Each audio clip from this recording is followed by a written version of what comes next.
Manipur Top Channel की video अमता थगसगे ngasi फोंबसे फोंदा मचानुपागी makokta thangjaona yanba Mapa jail thajinkhre इमुंगी करिसु लेतब अपिकपो वफम अमद मरै तौनदुना खतनारकपगी थौदोक्ता हेक पोक्सब मचानुपागी makokta thangjaona yanba नुपा अमा ngasi chief judicial magistrate Imphal ईस्टना नुमित 15 की जुडिशियल कस्टडी द जेल द थजिनख्रे जेल द थजिनख्रब नुपा अदुगी ममिंग हिजम धनपति चै 35 अपोक्पा लेखिद्रब इबोतुन कौवी इम्फाल ईस्ट की मनुंग चनबा कोंगपाल कोंगखाम लेखाइदगिने महाकना थंगजाउनो यानबदगी फिबम लूना सोकपदगी सीजो हॉस्पिटल की आईसीयू वार्ड द लायेंगदुना लैरिबा मचानुपा अदुगी ममिंगना हिजम दानसेन सही कुनगनि पानखवे खना सैनबगी थौदो अदु ngasi अयुक पुंग 8 मखाइरोम ताबदा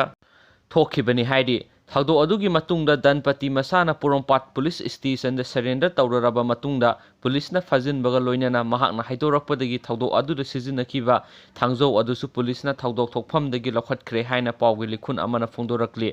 पोरोंपाट पुलिस की कंबूना धनपति बु ngasi chief judicial magistrate Imphal East की कोर्ट पुथोकपगा